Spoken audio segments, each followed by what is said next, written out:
Namaskaram, it's me, your Filipino girl who's living in India. So ngayon nga pala is dadalo nga kami ng first ever Halloween party dito sa lugar namin. At syempre, may chichika din akong creepy story dito sa inyo. Dahil dami din nagtatanong kung usong-uso daw ba yung black magic dito sa India. Pakinggan nyo yung video na to at i-share ko nga sa inyo. At bago nga nyan, tara tingnan natin kung paano sila mag-celebrate ng Halloween dito sa India.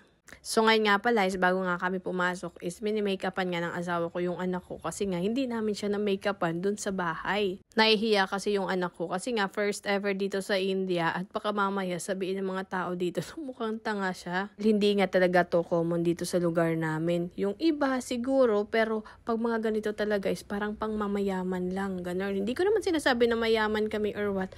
Pero sa mga ganito kasi is parang may pang budget lang. Siyempre yung iba is hindi talaga nila alam na ay meron palang ganito ganyan. Sa Pilipinas is napaka-common nito at magkano lang yung binabayaran nating registration fee. So ito namang inattendan namin, yung registration fee nito is 1,500 pero nakuha namin siya ng 1,399. Kasi sumabay kami sa registration ng kaibigan ko. First time nga pala namin makapunta dito sa Palace Hotel. So napakaganda nga pala niya. At malayo nga pala to sa lugar namin, almost 1 hour and a half. Gusto ko nga din ipa-experience ako yung ganito kasi last time nung nasa Pilipinas kami is maliit pa siya. So wala pa siyang alam sa mga ganito ganyan. Nung nalaman ko na may ganito sila, kaya naman dali-dali ko talaga siyang pina-experience. So ito na nga yung chika. Dahil madami nga nagtatanong at pinabanggit yung about sa black magic, kung totoo daw ba yung dito sa India or gawa-gawa lang daw yung story na to. Well, sasagutin ko yan base sa experience namin, okay? Ang black magic nga pala sa India is parang katulad lang sa atin sa Pilipinas. Yung parang pangkukulam, ganun. At ang mahirap lang talaga dito is kadalasan talaga is mahihilig yung mga tao mag-black magic, lalo na pag naiinggit sila. Siguro kung mapapansin nyo sa mga Indiano, kahit mapera sila, parang tahimik lang. They don't flex, something like that. Siguro mapapansin nyo yun, di ba? Di ko alam if ako lang yung nakakapansin ng ganon or kayo din kung may mga kakilala kayong mayayaman na Indiano. Sa mga napansin ko dito, karamihan yung mga bata talaga is dinodrawingan nila ng kajal. Siguro makikita nyo yan sa mga ibang videos, yung mga bata dinodrawingan yung mukha nila ng eyeliner, yung mata, tapos parang may dinodrawing na nunal. O di kaya mapapansin nyo minsan yung mga bata is may sinusuot silang gold, silver, o di kaya yung parang black na tali. Something like that. So, base nga din po sa experience namin is totoo po yung ganon, yung parang pangkukulam dito sa kanila. Kasi isa sa asawa, ang asawa ko mismo ay kinulam dito. So, last 2024 nga pala is nalaman namin na kinulam pala yung asawa ko. So, sabi sa amin, yung intention daw noon is para hindi daw siya maging doktor. Kasi nung nalaman nila na magdodoktor yung asawa ko is parang naiinggit sila. Last 2024 nga is ginawa namin yung Carmom. Di ko alam paano i-pronounce yun. Pero naaalala ko sa isip ko is Carmom. Ganon. Pang tanggal ng karma, something like that. So, yung binayaran namin, naalala ko, is 20,000 rupees.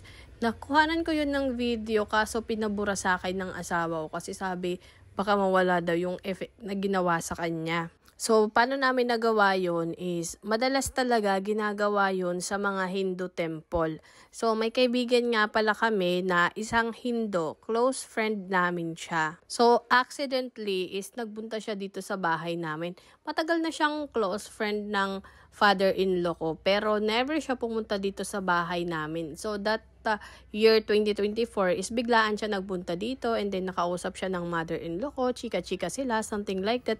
Hanggang parang naisipan nila na magpupunta nga daw kami doon sa parang Carmom, something like that. At first time ko nga yun na-experience sa buong buhay ko. Kasi nga, hindi pa ako naka-experience yung mga ganyan, parang pinapausukan, something like that. Basta, pumunta kami sa isang temple at sabi nila, yung temple na pinuntahan namin is powerful na temple daw. Base sa sabi nila, since hindi nga kami Hindu. Ala hindi mag-translate yung sinasabi ko dito. If ever meron man, please comment down below kasi baka burahin ko ulit. Kasi magagalit yung asawa ko pag nalaman niya na shinare ko ulit to. Bago nga pala kami pumunta doon sa temple is nag-fasting nga kami na bawal muna kami kumain ng meat. More on vegetarian talaga namin. At so totoo lang is nahirapan talaga ako kasi nga meat eater talaga ako. So first time ko yun na hindi muna kami kumain ng meat, more on vegetable lang, ganun. Ito na nga, back to chika. So, unang kilala ko nga pala sa asawa ko, is una ko napansin sa kanya is, meron siyang kwintas na cross. Siguro napansin nyo din yan sa mga pinopost ko, yung throwback photos ko. And then, sa likod niyan is para siyang merong bala. But it's not bala. Real gold po siya. Tapos, parang bala siya na na shape. Mapapansin nyo yan sa mga gold shop. Meron talaga silang ganon.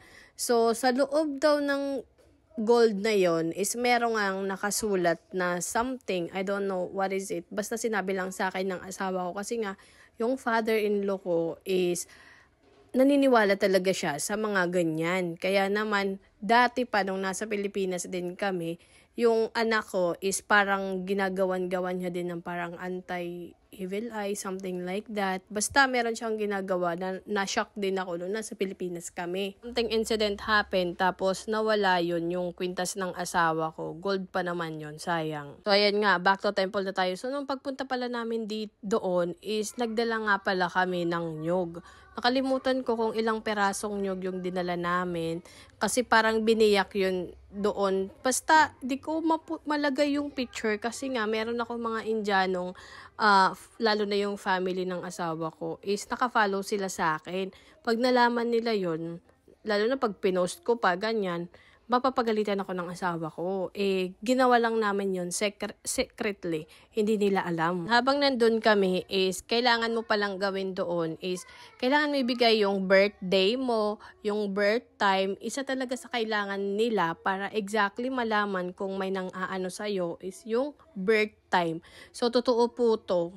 So, base lang din sa naging experience ko sa Pilipinas is parang tumutugma siya doon sa ginawa namin dito sa India. Kaya naman dito talaga sa India, parang napaka-importante sa kanila, especially for the Hindus, yung birthday and then birth time. Parang ganun. Parang dun kasi malalaman kung yung isang tao ba is magiging successful, magiging famous, something like that. So, ayan na. So, yung ginawa sa amin is, ayun, tinanggal yung mga, namin, yung mga karma namin, something like that. Sabi, yung sa akin, lagi talaga sinasabi sa akin na, di ko alam, okay, base lang din sa experience ko dito sa India. Dalawa na kasi nagtingin sa akin. Merong isang palm reading and then meron din doon sa Pilipinas. Lagi sinasabi sa akin na I always need to be careful dahil nga may mga tao daw inggit sa akin. I don't know kung sino po sila, pero yun lagi yung sinasabi sa akin sa 3 tao na nagtitingin sa akin. Kaya naman siguro hindi nyo talaga ako makikita na mga nagpo-post ng something like that kasi nga naniniwala ko sa ganun. Okay? So ayun nga, nung tiningnan na nga yung asawa ko, ayun, nakita nga nila na sabi nila something wrong daw sa asawa ko. Kaya naman yung ginawa sa kanya is pinag-fasting siya ng almost 1 week ata yun na parang no meat, dapat pure vegetable lang para ma-cleanse daw yung inside niya.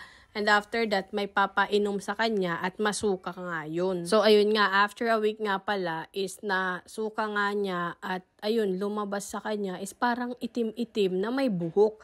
Para siyang beef, tapos merong mga buhok-buhok. So, yung ginawa is pinadala sa kanya and then parang nilibing. Sabi sa amin para hindi na daw bumalik, kailangan daw ilibing yun. Ay, ito nga pala, rarampa na si Hope. Wait lang, panoorin nyo kung paano rumampa ang isang anak ng Indianong Pinay. Yes. Just come here, 19, right? 19.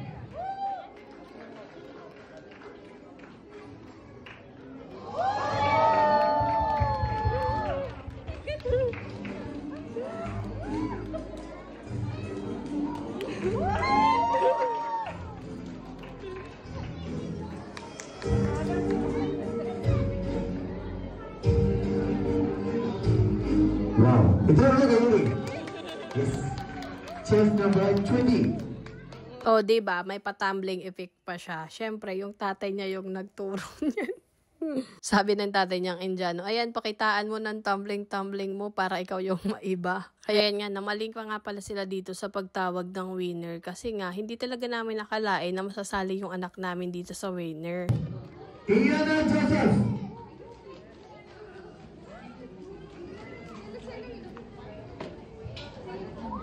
White one girl.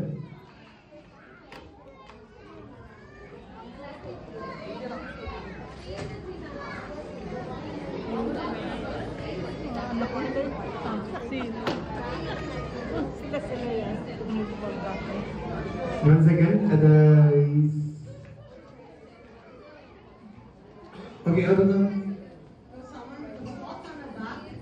I guess this one. Oh my gosh. Sabi ko na nga. Oh my God.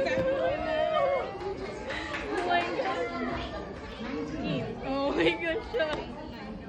Sabi ko na eh.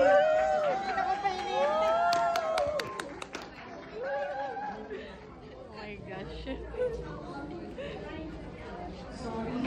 you're supposed to be hard. Oh my God. Kinakabahan ako. Sorry, really sorry. Just hold it. Fine. So, Halloween party innate winner is Hope. ഒരു നല്ല കൈ കൊടുക്കാം.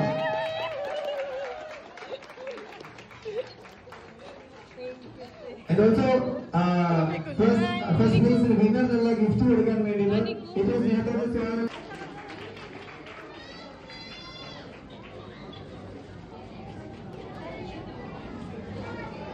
And from our side, Joyceന്റെ ഒരു gift hand over ചെയ്യുന്നത് ജിമ്മയാണ്.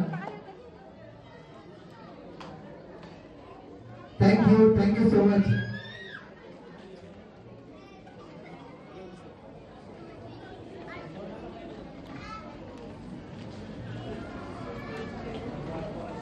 So, ഇനി നമ്മുടെ ഇവിടെയുള്ള എല്ലാ കുഞ്ഞു പാർട്ടിസിപ്പൻസിനെയും ഇവിടെ സ്റ്റേജിലേക്ക് ഇൻവൈറ്റ് ചെയ്യാണ്. സോ ഈ ഒരു ഫോട്ടോ സെഷൻ ആണ്. So I knew it. everyone please join here. എല്ലാ കുട്ടികളെയും ഒന്ന് സ്റ്റേജിലേക്ക് കൊണ്ടുവരാൻ വേണ്ടി പാരന്റ്സ് റീച്ച് ചെയ്യുക. നമുക്ക് ഇനി ഒരു വലിയ ഫോട്ടോ സെഷൻ ഇവിടെ പാർട്ടിസിപ്പേറ്റ് ചെയ്യുക. അവരുടെ ഇടയിൽ ഒരുമിച്ചുള്ള ഫോട്ടോ സെഷൻ ആണ്. I knew it.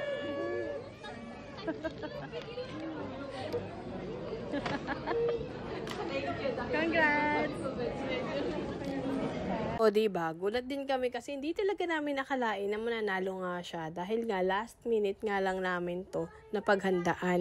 Una talaga is gustong gusto niya maging Wednesday. Ayun nga lang is mahirap nga talaga makahanap ng costume dito sa amin kasi nga wala talagang Halloween. Kaya naman we decided na maging iba na lang. So ayan yung napili niya is Pennywise. O diba, who would thought na mananalo siya since first time nga lang namin to mag-attend dito sa India. Experience lang ba? Para din ma-experience niya yung Halloween kahit nandito kami sa India.